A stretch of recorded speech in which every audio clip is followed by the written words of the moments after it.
안녕하세요. 온라인 주일 찬양 예배에 참여하시는 성도님들 주님의 이름으로 환영하고 축복합니다. 요즘 날씨가 많이 추워졌습니다. 우리 건강 잘 챙기시고요.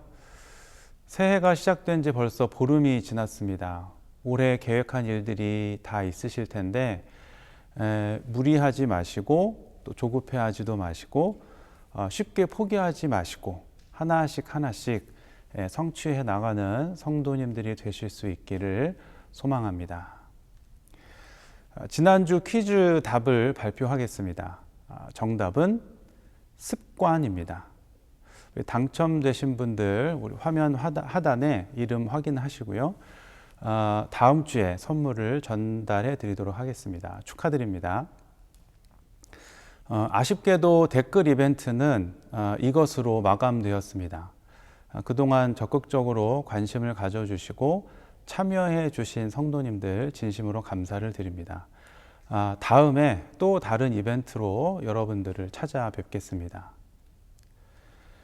오늘은 한국교회 처음 이야기 24번째 시간입니다. 오늘의 주제는 성경 말씀입니다.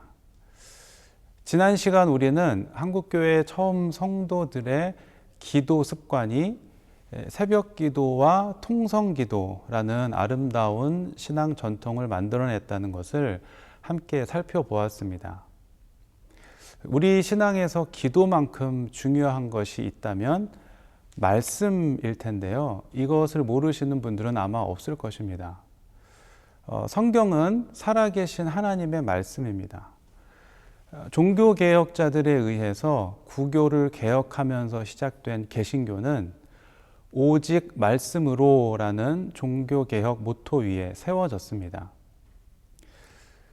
그렇기 때문에 성경 말씀을 대하는 태도, 읽는 방법, 적용하는 자세는 건강한 믿음과 신앙에 있어서 가장 중요한 필수 요소라고 할 수 있습니다.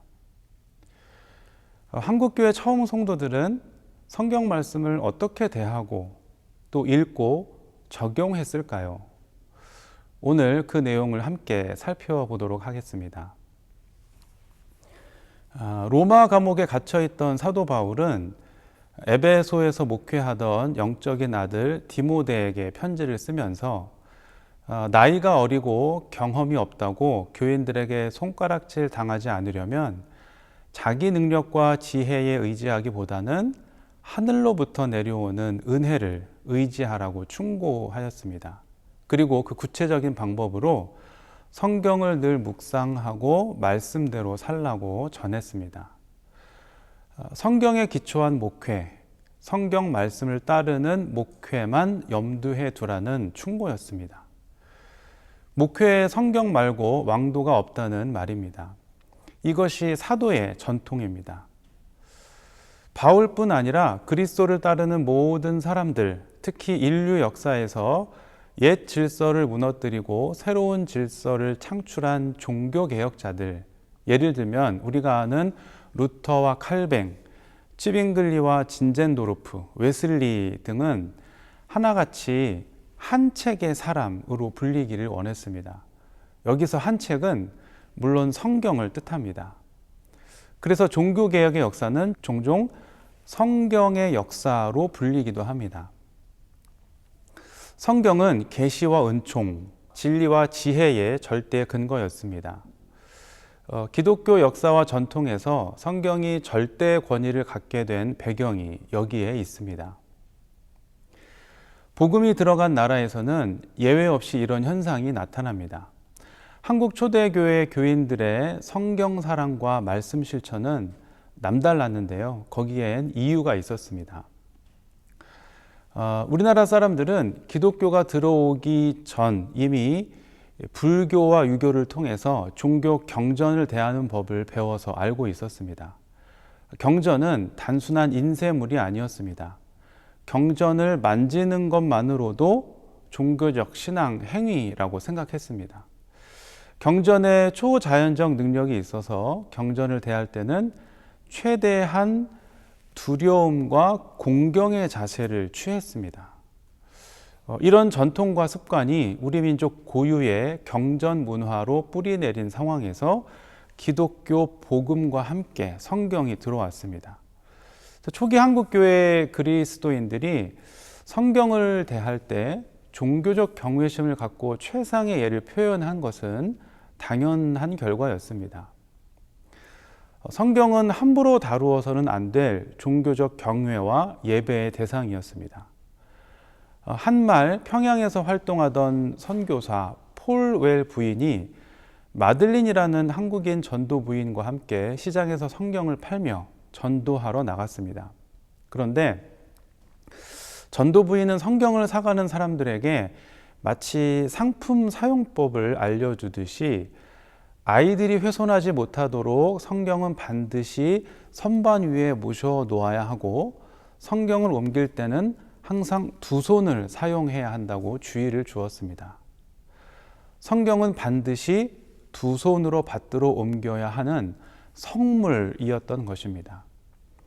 그런데 잠시 후 폴웰 부인은 전도 부인의 이해할 수 없는 행위에 더 큰 충격을 받습니다. 어떤 부인이 와서 성경을 다량 구입해 가겠다고 하는데 전도 부인이 당신에게는 팔지 않겠다고 한 것입니다. 이유를 묻는 선교사에게 전도 부인은 당연하다는 듯이 대답했습니다. 저 사람 교인이 아닙니다. 교인도 아닌데 성경을 왜 그렇게 많이 사가느냐고 물었더니 집에 도배를 해야 되는데 성경이 지물포 종이 값보다 싸니 성경책을 사다가 벽에 바르겠다는 겁니다. 그럴 수는 없죠. 하나님의 말씀인 성경책을 훼손하면 당신도 해를 입을 거라고 말하고 돌려보냈습니다. 전도 부인은 우리나라 전통의 경전 문화로 성경을 대하고 있었던 것입니다. 두렵고 떨리는 마음으로 성경을 대할 때 놀랍게도 말씀은 그 비밀을 우리에게 열어 보입니다. 지금도 예배 때 성경 본문을 읽는 순간만큼은 받들 봉자를 써서 성경 봉독이라고 하는 이유가 거기에 있습니다.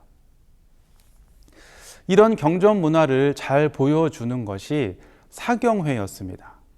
요즘 사경회는 길어야 사흘, 그것도 주일이나 수요일 저녁 예배를 끼고 진행하지만 옛날 사경회는 아무리 짧아도 일주일이었고 길면 보름이었습니다.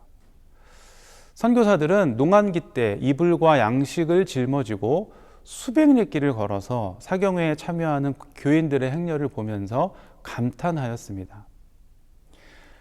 개척 선교사 언더우드는 다음과 같이 증언합니다. 한국인들은 며칠씩 걸어서 사경회에 참석하는데 웬만한 어려움은 거뜬히 견뎌내고 있으며 250명에서 많을 때는 1180명씩 모여 열흘에서 열 나흘 동안 성경을 배웁니다. 이 같은 대규모 사경회에 참석했던 사람들은 고향으로 돌아가 소규모 사경회를 개최하였는데 북부 지역의 어느 선교지에서는 1년 동안 이 같은 소규모 사경회를 192회 실시해서 연 인원 1만여 명을 기록하기도 하였습니다.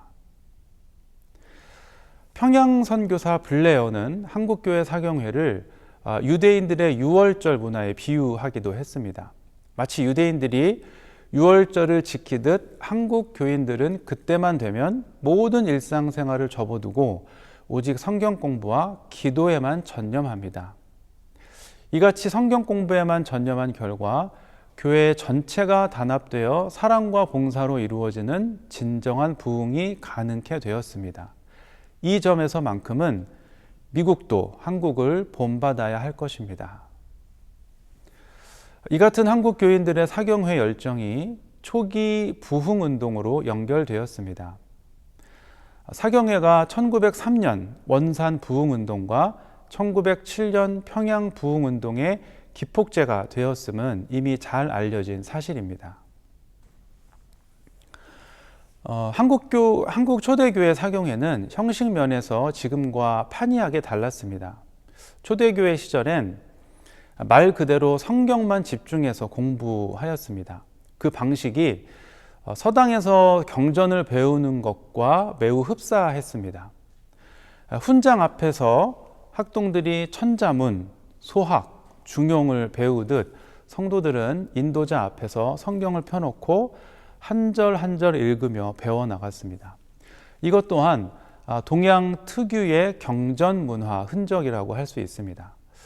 전통적으로 서당이나 사찰에서 글 공부를 할 때 제1단계는 암송, 외우는 것이었습니다. 뜻풀이는 물리를 깨친 후라야 할 수 있는 것이고 그 전까지는 그냥 줄줄 외우는 것이 전부였습니다. 초기의 사경의 공부도 성경을 외우기로 시작되었습니다.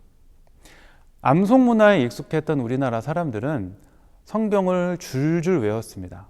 교인들은 사회자의 인도에 따라 성경 본문을 함께 낭송했고 중요한 구절은 외울 때까지 반복해서 읽었습니다. 선교사들은 이런 한국교회의 성경 암송 문화에 대해 아주 경이로운 찬사를 보냈습니다. 일제강점기 감리교 협성신학교 교수를 역임한 대밍의 증언입니다. 한국인들은 뛰어난 기억력을 가지고 있습니다. 복음서 공부와 관련하여 다음 세 사람에 대한 사경회 보고가 제 관심을 끌었습니다. 개성에 맹인 한 사람이 있는데 그의 아들이 그의 눈이 되어 복음서 전체를 외우게 되었습니다. 그는 복음서 전체를 순서대로 외울 수 있을 뿐 아니라 아무 장, 아무 절이나 물으면 정확하게 기억해낼 수 있습니다. 또 한 사람은 속장인데 그는 말씀 공부에 전념하여 누가복음과 사도행전을 외울 수 있게 되었습니다. 세 번째 사람은 매서인인데 성경에 통달하여 성경의 어느 구절을 읽든 그 장과 절까지 정확히 짚어낼 수 있습니다. 미국 교인들 가운데 이 정도 할 수 있는 사람이 얼마나 될까요? 쉴 틈 없이 바쁘게 돌아가는 서양 생활에서는 이곳 고요한 아침의 나라에서 느낄 수 있는 묵상과 침묵으로 성경을 배우는 깊은 맛을 볼 수 없을 것입니다. 방금 읽어드린 이 글에 나오는 복음서 전체를 외우는 맹인은 개성의 전설적인 맹인 전도자 백사겸을 지칭하는 것으로 보입니다. 백사겸은 어려서 맹인이 되어 개종 전에는 이름을 날리던 점쟁이였지만 예수님을 믿고 난 후 그동안 점쳐서 번 재산을 다 정리하고 지팡이 하나 잡고 전도길에 나서서 고향과 파주, 장단, 개성 등지에서 많은 교회를 세웠습니다. 그리고 훗날 연희 전문학교 교수가 된 아들 백남석의 도움을 받아서 성경을 외워버린 것입니다. 사경회는 이같이 성경을 외우는 사람들의 이야기로 흥미진진했습니다. 아무리 목사라 해도 웬만큼 성경을 알지 않고는 성경을 외우는 교인들 앞에서 설교하기가 어려웠습니다. 더구나 선교사들은 성경을 외울 뿐 아니라 그대로 실천하는 톡착 교인들에게서 자극과 도전을 받았습니다. 1907년 부흥운동 당시 인천에서 활동하던 존스 선교사가 미국 기독교인들에게 한국교회를 소개하면서 쓴 글 중에 나오는 대목입니다. 한국교인은 성경을 외울 뿐 아니라 그대로 실천합니다. 어느 날 멀리 북쪽에서 한 평범한 교인이 우리 선교부를 찾아왔습니다. 의례적인 인사를 나눈 후 우리는 그에게 방문한 목적이 뭐냐고 물었습니다. 그는 대답하기를 저는 성경 말씀 중 몇 구절을 외우는데 그것을 보여드리러 왔습니다. 라고 하였습니다. 그는 100마일, 300리 이상 떨어진 곳에 사는 농부였습니다. 그는 목사에게 외운 성경 구절을 들려주려고 그 먼 거리를 나흘 동안 걸어서 온 것입니다. 그리고 목사 앞에서 마태복음의 산상설교 부분을 한 절도 틀리지 않고 외웠습니다. 목사는 그에게 성경을 단순히 외우는 것만으로는 부족하고 그것을 실천해야 한다고 말했습니다. 그러자 그는 얼굴빛이 밝아지면서 즉각 대답하기를 제가 성경 공부하는 법이 바로 그렇습니다. 처음에 성경을 외우려고 애를 썼으나 잘 할 수 없었습니다. 그래서 이 방법을 고안한 것입니다. 한 절을 외운 다음 이웃을 찾아가 그 말씀대로 그에게 실천했습니다. 그랬더니 외워지는 것입니다. 라고 하였습니다. 한반도 산골 불신자 마을 한가운데 누구도 따라할 수 없는 방법으로 이웃과 함께 자신의 삶에서 윤리적인 교훈을 깨달은 대로 하나씩 실천해 나가는 이 겸손한 교인이 있음을 상상해 보십시오. 한국교회의 부흥은 당연한 것이 아니겠습니까? 실천하면서 외우기, 이것이 시골 농부가 고안해낸 독특한 성경 암송 방법이었습니다. 이보다 더 확실한 성경 공부 방법이 있겠습니까? 농부는 누구의 가르침도 받지 않고 혼자서 독창적인 방법을 찾아낸 것입니다. 성경 말씀을 암송하는 것이 목적이 아니라 실천하여 말씀이 주는 은혜를 누리는 것이 성경 공부의 궁극적인 목적이었습니다. 이처럼 성경 암송은 한국 교인들이 받은 특별한 은사 가운데 하나였습니다. 워낙 암기에 뛰어난 재능을 갖고 있던 우리 민족이었기에 성경 암송에서 다른 어느 민족도 따라할 수 없는 능력을 보여주었습니다. 그리고 외운 말씀이 행동의 좌표가 되어서 그대로 삶으로 말씀이 육신이 되는 성육화 사건이 일상생활에서 항상 일어나고 있었습니다. 이같이 사경회에서 출발한 성경 암송 문화야말로 한국 교회의 자랑스러운 전통이라고 할 수 있습니다. 뿐만 아니라 성경 암송 대회를 하고 여름 수련회 때 식사 시간마다 성경 구절을 암송해야 밥을 먹을 수 있게 하는 나라는 아마도 우리나라밖에 없을 것입니다.